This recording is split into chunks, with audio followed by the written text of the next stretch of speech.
Good afternoon. So this whole talk right now is titled Be the Change. Be the Change is derived from my favorite quote by Gandhi, which is be the change that you wish to see in the world. And I love that because I live my life every day trying to be the change that I want to see in this world.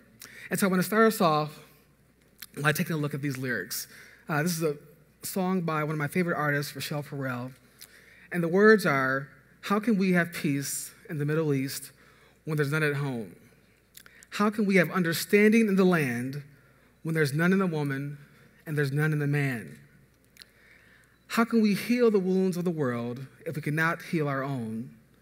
And where does this peace on earth begin if not in the home? And that last part of that is what really rings to me, is where does this peace on earth begin if not in the home? And part of that, I talk about being the change. You see, as individuals, I think we have a role in this world to be the change that we wish to see. I grew up in a wonderful family. I'm from Detroit, Michigan. And so I grew up in a family that was filled with love. I am the youngest of 11 children, okay? And the benefit of being the youngest of 11 is that I was able to see my older siblings grow up. Now, being the youngest of 11, I'm the first of my siblings to graduate from high school and go on to college, let alone grad school and to earn a doctorate degree.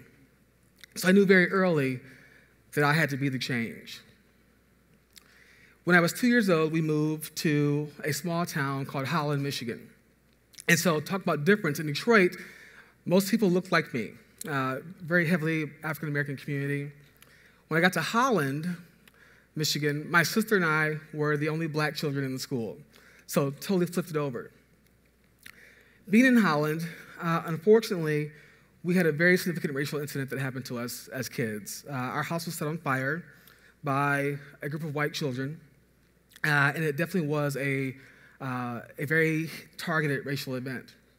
But what came out of that was quite beautiful. So in this community where we lived in Holland, Michigan, our house was burned, but the people there got together and said, no, that's not what we're going to be known for, and we're going to change that. And so when I tell you our house was burned, we were homeless. Actually, we weren't homeless. We were without a house for about 24 hours because the community got together and got us a brand new house within 24 hours, furnished it. We got toys and all this stuff, and we made the front page of the paper in 1979 on the Holland Sentinel, and I still have a copy of that paper. And what my parents taught me right then was, Moses, even still, don't you dare go out and hate anyone because of the color of their skin. You are no better or no worse than anyone, and despite what just happened to our family, you go out and change that. And so again, that whole notion of be the change is who I am, taught from a very early experience. And so, when I live my life now, I like to say that I show up in love. I love love. In fact, I had a colleague who told me years ago that, Moses, you show up in love. And I think about what that really means to show up in love. In my work here at Penn State, I've been here now for 9 years, what does that mean to show up and be able to welcome all of these wonderful students I had the chance to experience, to be able to welcome them to Penn State, to show up in a space that says, we can all be here. But I think while being at Penn State, some of you may agree with me that there are some people who are here at Penn State who may not experience Penn State the way that everyone does. And my role is to try and change that. I think there are people who are here at Penn State who unfortunately go to class and they're the only. They go to the residence hall and they're one of 2 or 3 in the hall. They're in their student orgs, and they may be the one of 2 or 3, but yet somehow they feel invisible. And then people say comments to these people, make very disparaging remarks, belittle them, sometimes try and other them. And unfortunately, one of the biggest fallacies out there, or one of the biggest things our parents told us, is about language. And people tell us that growing up, sticks and stones may break my bones, but names will never hurt me. And I want to tell you all right now, that's one of the biggest lies that is out there. Because words hurt. words have strong impact. From a very young age to even as old as we are now, words have the power to give love and life and have the power to take them away. And I believe at Penn State that we are a place where we want people to be happy being at Penn State. We don't want to have people walk through this campus feeling as if they don't matter, that they're unimportant, and they shouldn't be here. As an employee of Penn State, on the staff here, I don't want any of you at Penn State to walk around like this little boy here, okay? And have something that someone said to you make you feel that you are somehow less important and you don't deserve to be at Penn State. And when I talk about being the change, for you, being the change is recognizing that someone may be having an experience like this, and then what do you do as a Penn Stater, as a Nittany Lion, to help change this so that people don't walk around like this, so that people can feel very whole and complete and accepted and part of the Penn State community that I know we all deserve to be. And so part of that I talk about is learning to notice.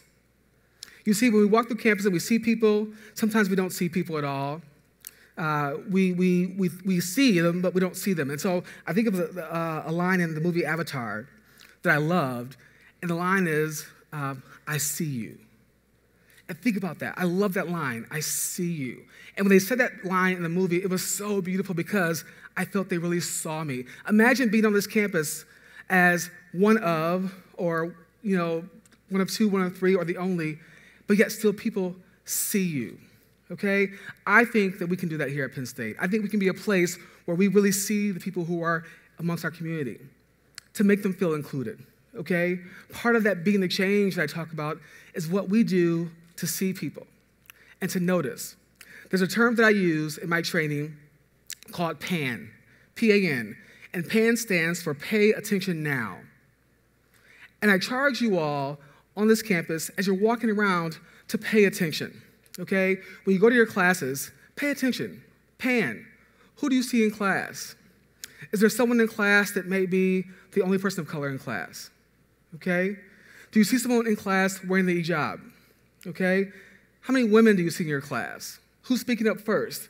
All these things are so important because, folks, when we don't pay attention and we live our lives going and doing as we so choose, things start to happen. And unfortunately, bad things start to happen. And before we realize it, we see something like this as normal.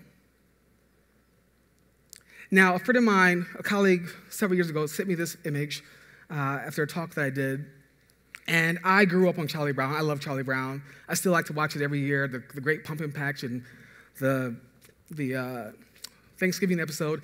And when I saw this clip, this image before, I said, oh, there's no way that Charles Schultz would have done that in his cartoons. I mean, Charlie Brown was way too important. And I went home and actually watched the show, and I saw this, and I thought, wow. I grew up never, ever seeing this, but seeing it. Every year I saw it, but I never saw it. And I think to imagine, as a black male, even growing up in the time of Charlie Brown, even the dog was more important and got to be among community than the once black person here had to sit by himself in a dinner, in a cartoon. And I think about the role that I have to try and help people understand that this is happening, that this is a real story of people who are experiencing their lives right now in State College and on this campus. But, again, be the change. I don't think that we have to live our lives this way. I think that we can choose to educate ourselves, to have our eyes opened, to pan, and learn more about others. And so I'm a huge believer that we have to do our work. Now, I'm an educator. I love talking about difference. I love talking about diversity and inclusion, and will continue to do so. But having said that, we have to do our own work. We cannot expect the person of difference to be the one to come and tell us everything about their difference, okay? Those of us in majority communities have to be able to go out and try to experience something different, to go out and read something, to learn something, to educate ourselves about difference so that we can truly make this campus in this town a place that truly is inclusive of everyone, okay? So I talk a lot about the importance of doing your work, all right? We must do the work that we need to be better in this world, okay? We must take some steps to make sure that we are learning, that we are engaging. Even in our ignorance, we have to be able to understand more, and we have to be vulnerable and willing to take a risk to say, I don't know about this experience, I don't know about that, but I'm willing to learn, okay? When you're in your class or on campus, if you see someone who's by themselves and they are one of, sometimes it's so easy just to say, hey, how you doing, okay? If you see someone who might be struggling, who may look different, it takes nothing to smile, acknowledge, and ask them how they're doing. I think that at Penn State, we can do that. I think it's easy for us to do that, and I challenge us that if we do it, imagine what this campus can look like for everyone to feel that they are truly a part of the Penn State experience. I always tell people that when you know better, do better. When you know better, do better. And I think we know better, and I want us to do better. So I leave you with the last part of these words, and by no means am I a singer, but I love the song, and I'll end it like this. How can we heal the wounds of the world if we cannot heal our own? And where does this peace on earth begin if not in the home? Thank you.